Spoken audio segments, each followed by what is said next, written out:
to the Cloud Security Podcast by Google. Thanks for joining us today. Your hosts here are myself, Timothy Peacock, the Senior Product Manager for Threat Detection here at Google Cloud, and Anton Chuvakin, a Reformed Analyst and Senior Staff in Google Cloud's Office of the CISO. You can find and subscribe to this podcast wherever you get your podcasts, as well as at our website, cloud.withgoogle.com/cloud-security/podcast. If you like our content and want it delivered to you piping hot every Monday afternoon Pacific time, please do hit that subscribe button. You can follow the show and argue with your hosts on Twitter as well, twitter.com/cloudsecpodcast. Anton, we are talking to one of the people that was there when Google was attacked with the Aurora attack way back now 10, 11 years ago. That's pretty freaking special, isn't it? It is. And moreover, Mike has, shared some of the details both in the Hack and Google video series and on our episode that to me are kind of interesting. Okay, understatement of the year prize, interesting. But they're interesting as in he was there dealing with stuff for the incident that kind of changed maybe not the fate of the planet, but it had a massive scale, society-wide. Yes. I kind of joked that it's planet-wide. It is. It's kind of a big deal. Yeah. It was a big deal. Hey, what's the Hacking Google video series? Oh, this is the interesting thing that got launched earlier this month. Yeah. That has video interviews with a whole bunch of Googlers dealing with security.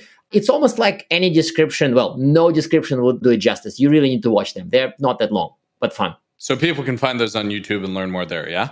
Exactly. Awesome. Well, listeners, I really recommend that you check out the Hacking Google video series. It's a pretty special look at how Google keeps people's data safe. With that, let's turn it over to today's guest, who helps keep everybody's data safe here at Google. Delighted to introduce today's guest, Mike Sino, Security Engineering Director for Detection and Response here at Google Cloud, or Google overall, really. You were recently featured in our Hacking Google videos. We're really excited about these. Awesome content. Could you share a bit about this effort and the role you played in it? Sure, Tim. Thank you and Anton for asking me to join as well. So I started life at Google as a systems administrator and specialized in Active Directory. Wow. Oh, no. Did you just say Active Directory on the air? At Google? I did say Active Directory. Yes. This was a long time ago in a galaxy far, far away. So I was one of the domain admins for the AD. And ironically, about 6 months before the incident started, we had just completed renaming the entire Active Directory domain, which at the time I think had been the largest random ever. So I was sitting on my couch and I got a ping from one of the security engineers saying, hey, I need domain admin for the duration of the security incident. And my first question was, what incident? And they said, oh, you don't know yet. Can you join this call? So I joined the call and, they started asking a bunch of Windows questions and then finally decided, can you just come out here? Wow. So I hopped on the plane, literally first flight out of Newark the next day because I'm based out of New York. And from that point, it's a big blur. But a lot of the kind of early work we did was reconfiguring the domain, implementing additional security controls, making decisions on who had access, who didn't.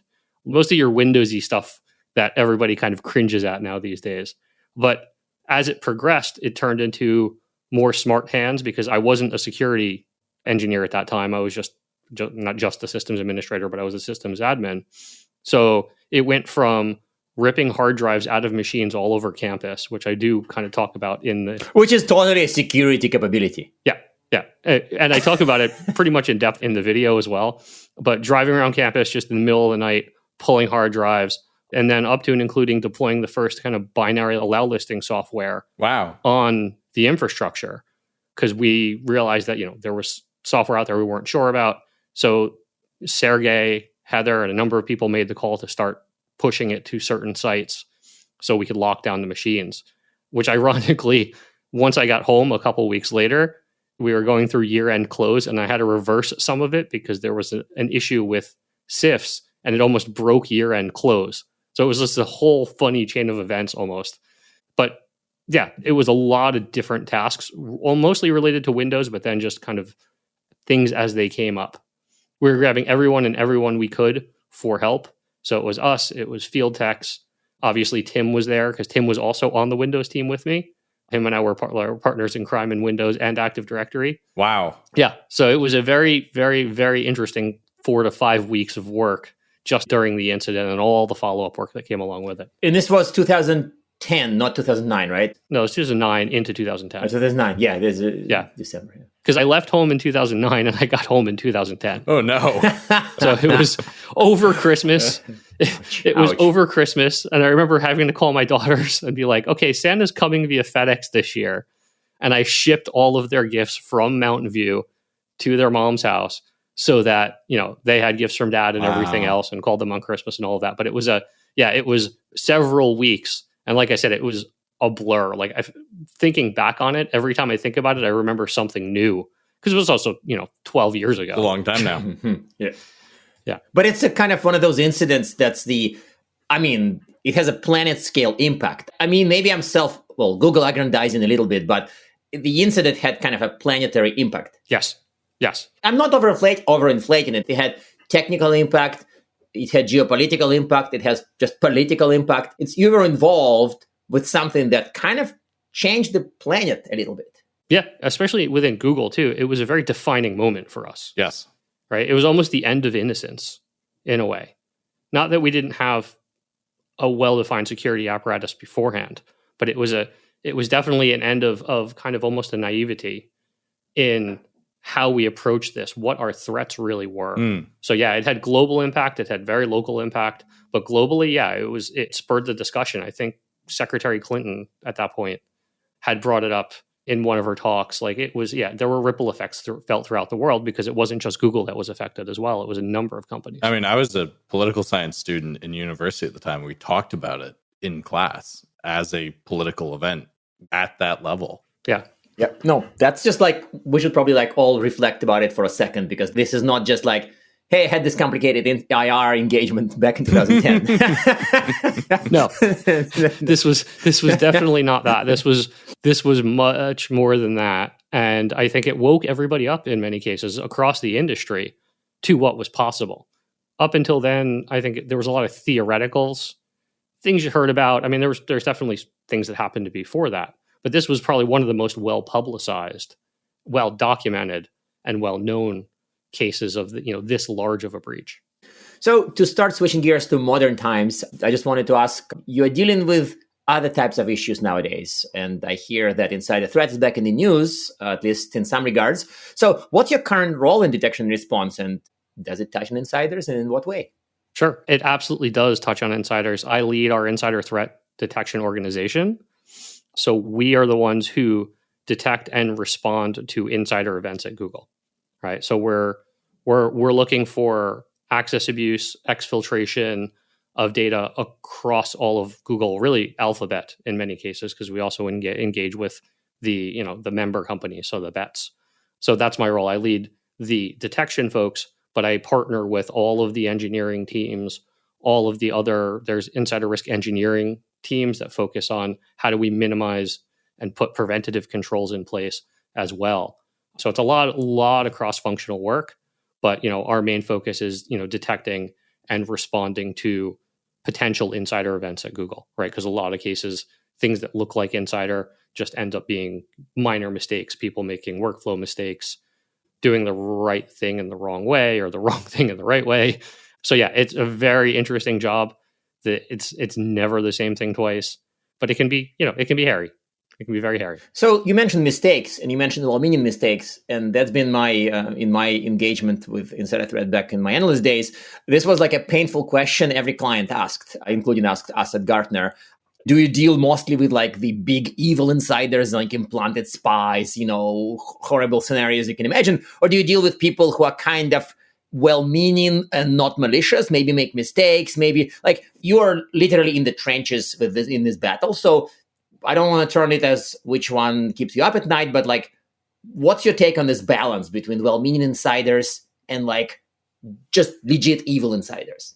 I don't know. That's not a technical term, legit evil, right? Am I? No, but it could be.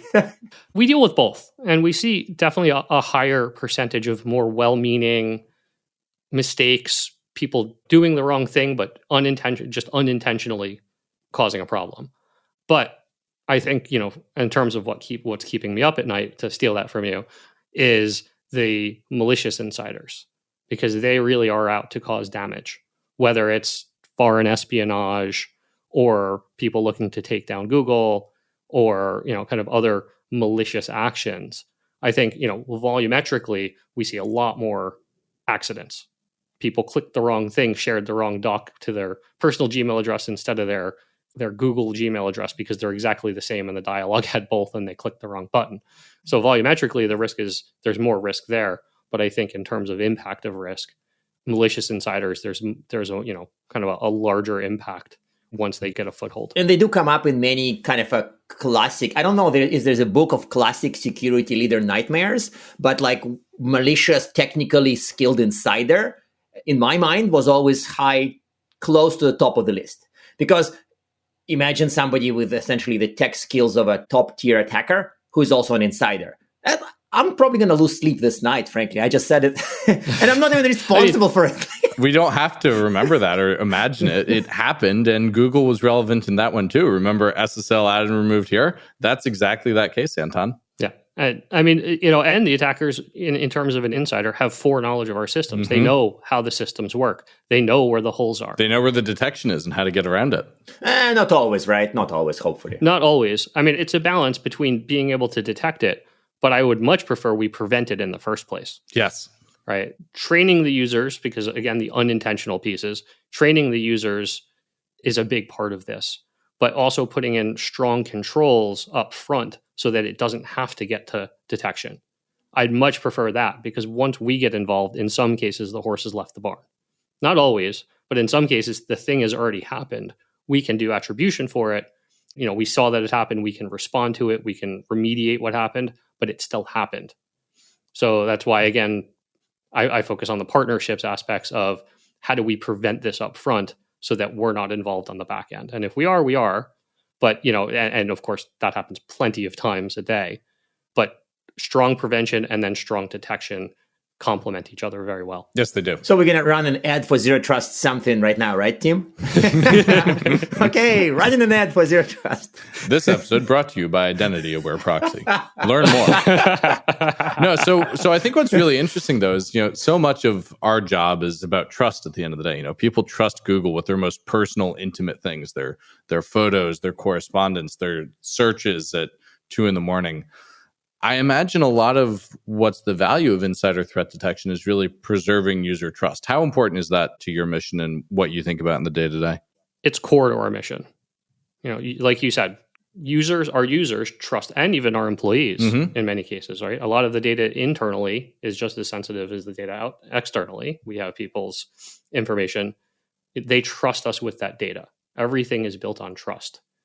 So having strong controls, having detection and response in some cases is the last line, the last stop in that journey, where we're the last line of defense there. If somebody slips through the controls, it's up to us to detect it, then respond to it, mitigate as appropriate, remediate as appropriate, and then take the findings from that back to the engineering teams or to the affected teams to try to prevent it from happening again, right? To learn from our mistakes.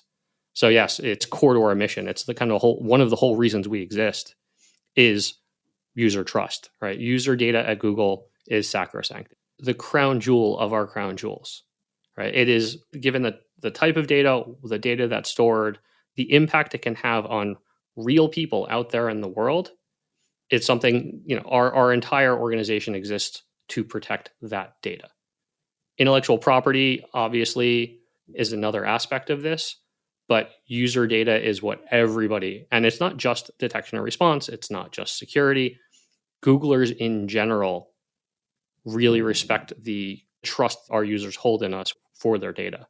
So one fun thing to add to this, and this is kind of I'd rather this kind of sink in with the audience, right? Because it's not IP, it's not like some kind of piece of code, how to do something incredible technically. It's kind of important, but it's secondary after user data. This is sort of good reminder and good thing to kind of stick on the wall. And I think it got to me too. Like I feel that it's user data first, IP second.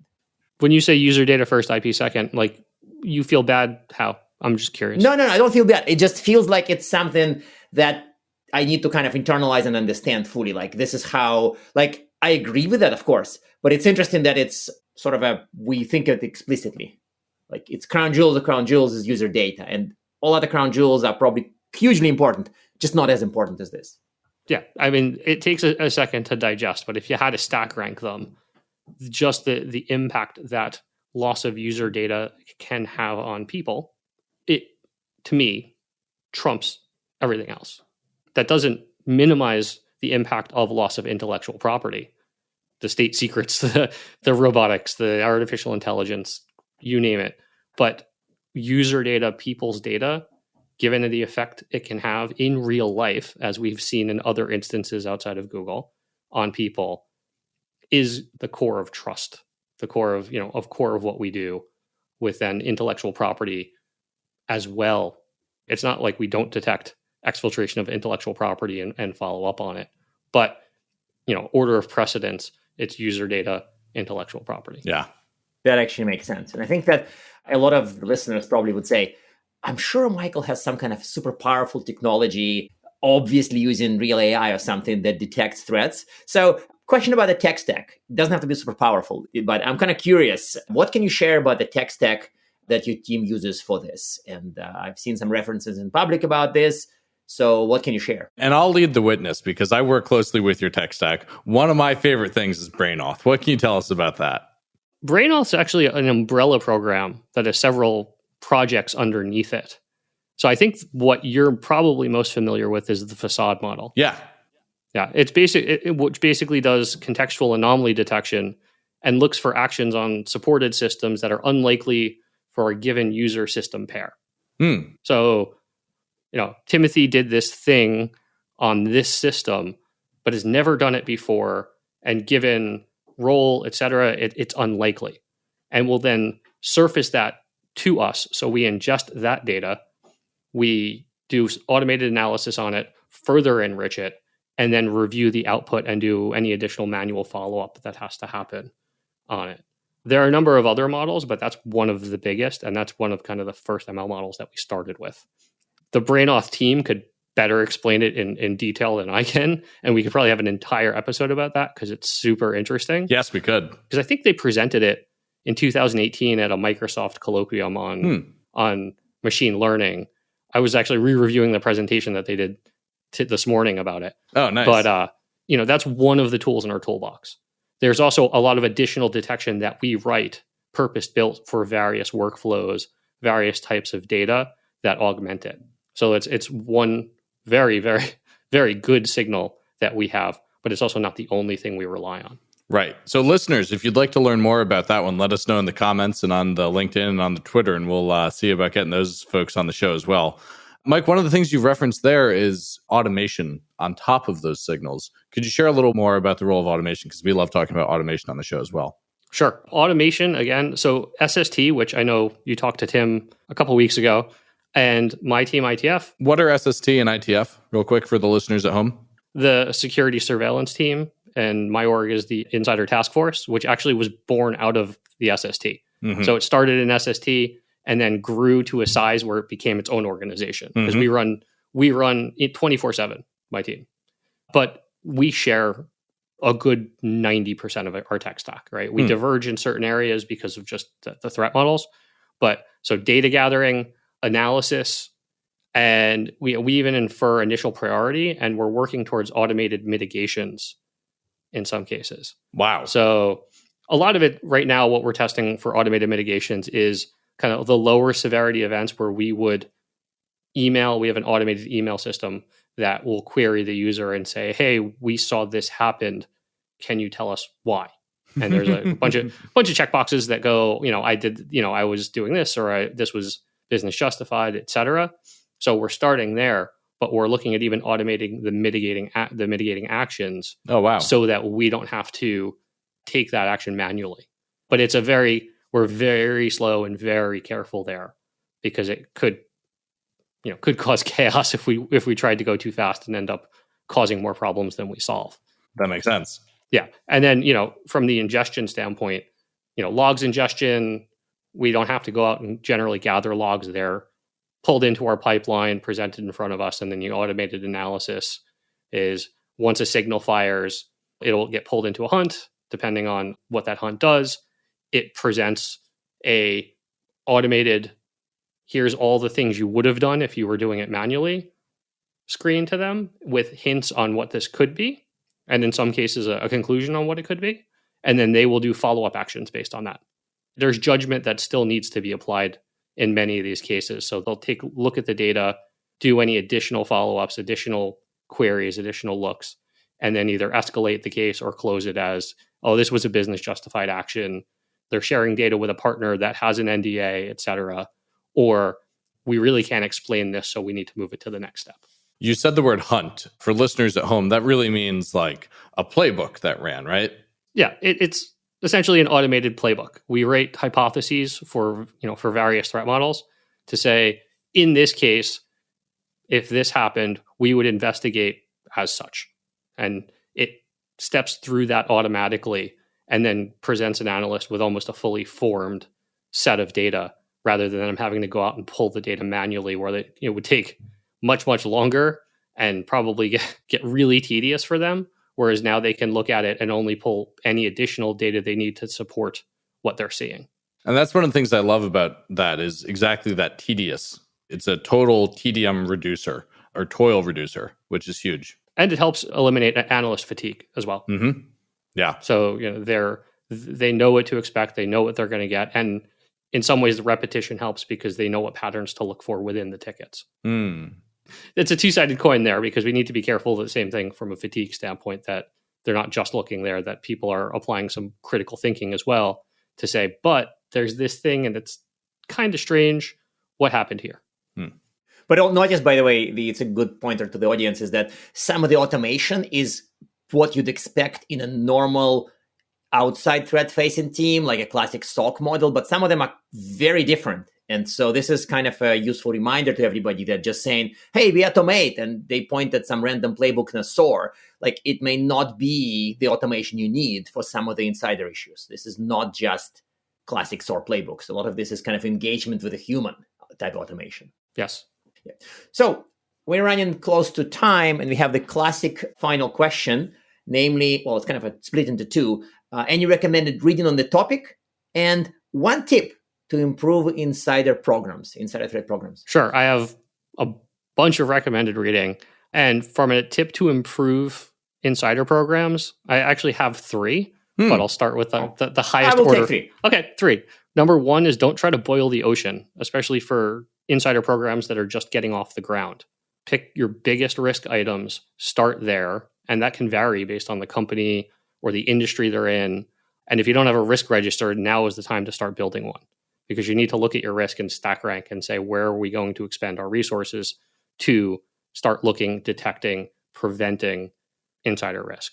So number two is building partnerships across your organization. From an insider risk standpoint, legal and HR are very obvious ones.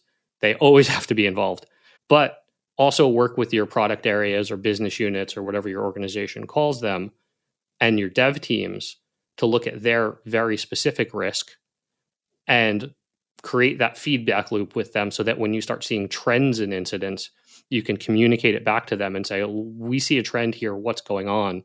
How can we fix it? And then number three is understanding company culture.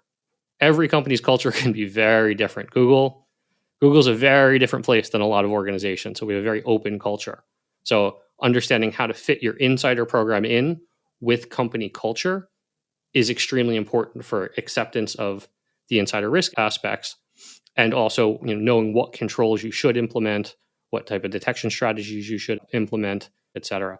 And then for recommended reading, this obviously the Secure Reliable Systems book, page 24 has a very, very good matrix of how we consider insiders, first party, third party, and associated, but also the CERT guide to insider threats, Common Sense Guide to Mitigating Insider Threats, which is by the Software Engineering Institute at the Carnegie Mellon, because they sponsor the open source insider threat sharing group, which a number of companies across many industries are a member. There's another book called Insider Threats from Cornell. So it's the Cornell Studies in Security Affairs. And then from the IP perspective, there's a good report by the NCSC called Foreign Espionage in Cyberspace that breaks out a lot of the critical technologies, what foreign actors would be looking for insiders to take, et cetera. I actually have links to them, so I'll send them all to you. But yeah, I could go on this subject for quite a while, but that's my top 5. Well, Mike, thank you so much for joining us today. Listeners, check out the Hacking Google video series on YouTube, and we look forward to seeing you again soon, Mike. Thank you. Look forward to seeing you too.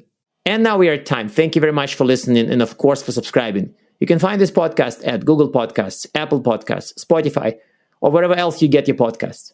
Also, you can find us at our website, cloud.withgoogle.com/cloudsecurity/podcast.